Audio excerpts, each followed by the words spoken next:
काम्यदान एवं मेरुदानों का वर्णन। अग्निदेव कहते हैं, वशिष्ठ, अब मैं आपके सम्मुख काम्यदानों का वर्णन करता हूं, जो समस्त कामनाओं को पूर्ण करने वाले हैं। प्रत्येक मास में प्रतिदिन पूजन करते हुए एक दिन विशेष रूप से पूजन किया जाता है। इसे काम्य पूजन कहते हैं। वर्ष के समाप्त होने पर गुरु पूजन एवं महापूजन के साथ व्रत का विसर्जन किया जाता है। जो मार्गशीर्ष मास में शिव का पूजन करके पिष्ट, आटा निर्मित अश्व एवं कमल का दान करता है, वो चिरकाल तक सूर्य लोक में निवास करता है। पौष मास में पिष्टमय हाथी का दान देकर मनुष्य अपनी 21 पीढ़ियों का उद्धार कर देता है। माघ में पिष्टमय अश्वयुक्त रथ का दान देने वाला नरक में नहीं जाता। फाल्गुन में पिष्ट निर्मित बैल का दान देकर मनुष्य स्वर्ग को प्राप्त होता है तथा दूसरे जन्म में राज्य प्राप्त करता है। चैत्र मास में दास दासियों से युक्त एवं एक गुड़ से भरा हुआ घर देकर मनुष्य चिरकाल तक स्वर्गलोक में निवास करता है और उसके बाद राजा होता है। वैशाख में सप्तधान्य का दान देकर मनुष्य शिव के सायुज्य को प्राप्त कर लेता है। ज्येष्ठ तथा आषाढ़ में अन्न की बलि देने वाला शिव स्वरूप हो जाता है। श्रावण में पुष्परथ का दान देकर मनुष्य स्वर्ग के सुखों का भोक्ता होता है, दूसरे जन्म में राज्य लाभ करता है और 200 फलों का दान देने वाला अपने संपूर्ण कुल का उद्धार करके राजपद को प्राप्त होता है।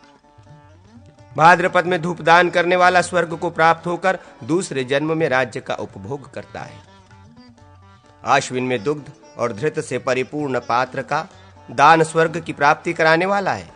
कार्तिक में गुड़, शक्कर और धृत का दान देकर मनुष्य स्वर्गलोक में निवास करता है और दूसरे जन्म में राजा होता है। अब मैं प्रत्येक 12 प्रकार के मेरुदानों के विषय में कहूंगा, जो भोग और मोक्ष की प्राप्ति कराने वाले हैं। कार्तिक की पूर्णिमा को मेरु व्रत करके ब्राह्मण को रत्न मेरु का दान करना चाहिए। अब क्रमशः सब मेरुओं का प्रमाण सुनिए। हीरे, माणिक्य, नीलमणि, वैदूर्यमणि, स्फटिक मणि, पुखराज, मरकतमणि और मोती, इनका एक प्रस्थ का मेरु उत्तम माना गया है। इससे आधे परिमाण का मेरु मध्यम और मध्यम से आधा निकृष्ट होता है। रत्नमेरु का दान करने वाला धन की कंजूसी का परित्याग कर दे। 12 दल कमल का निर्माण करके उसकी कर्णिका पर मेरु की स्थापना करे।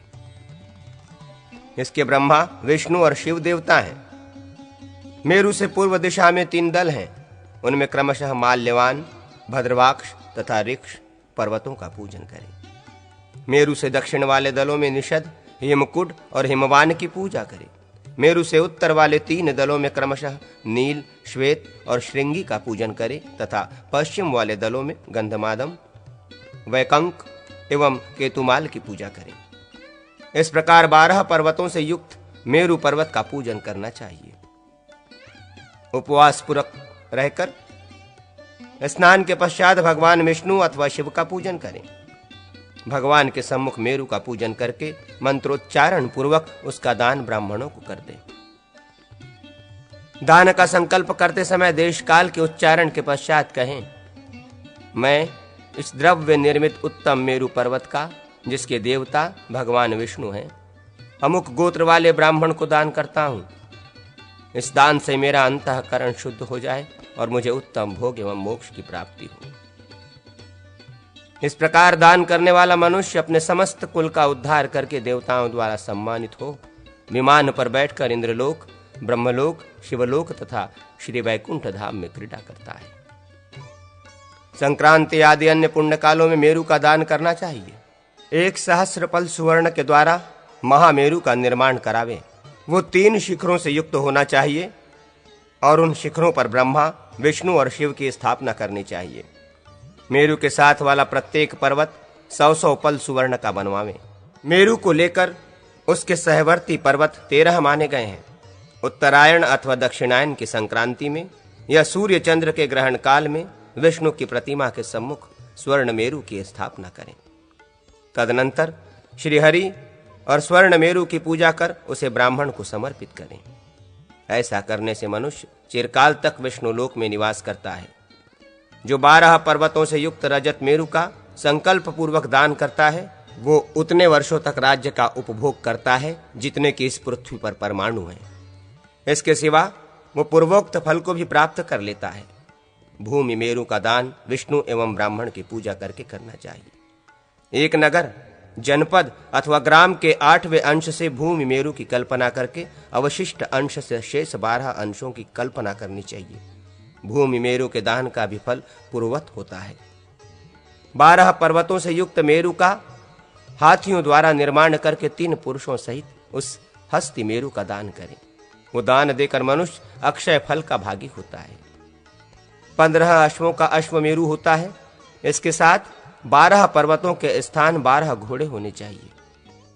श्री विष्णु आदि देवताओं के पूजन पूर्वक अश्वमेरु का दान करने वाला इस जन्म में विविध भोगों का उपभोग करके दूसरे जन्म में राजा होता है। गोमेरु का भी अश्वमेरु की संख्या के परिमाण एवं विधि से दान करना चाहिए। एक भार रेशमी वस्त्रों का वस्त्र मेरु होता है। उसे मध्य में रखकर अन्य 12 पर्वतों के स्थान पर 12 वस्त्र रखें। इसका दान करके मनुष्य अक्षय फल की प्राप्ति करता है। 5000 पल धृत का आज्य पर्वत माना गया है। इसका सहवर्ती प्रत्येक पर्वत 500 पल धृत का होना चाहिए। इस आज्य पर्वत पर श्री हरि का यजन करें, फिर श्री विष्णु के सम्मुख इसे ब्राह्मण को दान कर मनुष्य इस लोक में सर्वस्व पाकर श्री हरि के परम धाम को प्राप्त होता है। उसी प्रकार खांड मेरु का निर्माण एवं दान करके मनुष्य पूर्वोक्त फल की प्राप्ति कर लेता है। 5 खारी धान्य का धान्य मेरु होता है। इसके साथ अन्य 12 पर्वत एक एक खारी धान्य के बनाने चाहिए। उन सब के 3-3 स्वर्णमय शिखर होने चाहिए। सब पर ब्रह्मा, विष्णु और महेश तीनों का पूजन करना चाहिए। श्री विष्णु का विशेष रूप से पूजन करना चाहिए। इससे अक्षय फल की प्राप्ति होती है। इसी प्रमाण के अनुसार तिलमेरु का निर्माण करके दशांश के प्रमाण से अन्य पर्वतों का निर्माण करें। उसके एवं अन्य पर्वतों के भी पूर्वोक्त प्रकार से शिखर बनाने चाहिए। इस तिल मेरु का दान करके मनुष्य बंधु बांधवों के साथ विष्णु लोक को प्राप्त होता है। तिल मेरु का दान करते समय निम्नलिखित मंत्र को पढ़ें। विष्णु स्वरूप तिल मेरु को नमस्कार है। ब्रह्मा, विष्णु और महेश जिसके शिखर हैं, जो पृथ्वी की नाभि पर स्थित है, जो सहवर्ती 12 पर्वतों का प्रभु, समस्त पापों का अपहरण करने वाला शांतिमय विष्णु भक्त है, उस तिलमेरु को नमस्कार है। वो मेरी सर्वथा रक्षा करे। मैं निष्पाप होकर पितरों के साथ श्री विष्णु को प्राप्त होता हूँ। ओम नमः। तुम विष्णु स्वरूप हो। विष्णु के सम्मुख मैं विष्णु स्वरूप दाता, विष्णु स्वरूप ब्राह्मण का भक्ति पूर्वक भोग एवं मोक्ष की प्राप्ति हेतु तुम्हारा दान करता हूँ। पृथ्वीदान तथा गोदान की महिमा। अग्निदेव कहते हैं, वशिष्ठ, अब मैं पृथ्वीदान के विषय में कहता हूं। पृथ्वी 3 प्रकार की मानी गई है। 100 करोड़ योजन विस्तार वाली सप्तद्वीपवती समुद्रों सहित जम्बू द्वीप पर्यंत पृथ्वी उत्तम मानी गई है। उत्तम पृथ्वी की 5 भार सुवर्ण से रचना करें, उसके आधे में कूर्म एवं कमल बनावे। ये उत्तम पृथ्वी बतलाई गई है। इसके आधे में मध्यम पृथ्वी मानी जाती है। इसके तीसरे भाग में निर्मित पृथ्वी कनिष्ठ मानी गई है। इसके साथ पृथ्वी के तीसरे भाग में कूर्म और कमल का निर्माण करना चाहिए। 1000 पल सुवर्ण से मूल, दंड, पत्ते, फल, पुष्प और 5 स्कंधों से युक्त कल्प वृक्ष की कल्पना करें। विद्वान ब्राह्मण यजमान के द्वारा संकल्प करा के 5 ब्राह्मणों को इसका दान करावे। इसका दान करने वाला ब्रह्मलोक में पितृगणों के साथ चिरकाल तक आनंद का उपभोग करता है। 500 पल सुवर्ण से कामधेनु का निर्माण करा के विष्णु के सम्मुख दान करे।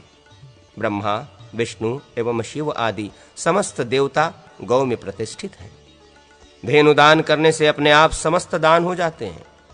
ये संपूर्ण अभिष्ट कामनाओं को सिद्ध करने वाला एवं ब्रह्मलोक की प्राप्ति कराने वाला है। श्री विष्णु के सम्मुख कपिला गौ का दान करने वाला अपने संपूर्ण कुल का उद्धार कर देता है। कन्या को अलंकृत करके दान करने से अश्वमेघ यज्ञ के फल की प्राप्ति होती है, जिसमें सभी प्रकार के सस्य अनाजों के पौधे उपज सके। ऐसी भूमि का दान देकर मनुष्य सब कुछ प्राप्त कर लेता है। ग्राम, नगर अथवा खेटक, छोटे गांव का दान देने वाला सुखी होता है। कार्तिक की पूर्णिमा आदि में वृक्षोत्सर्ग करने वाला अपने कुल का उद्धार कर देता है। नाड़ी चक्र का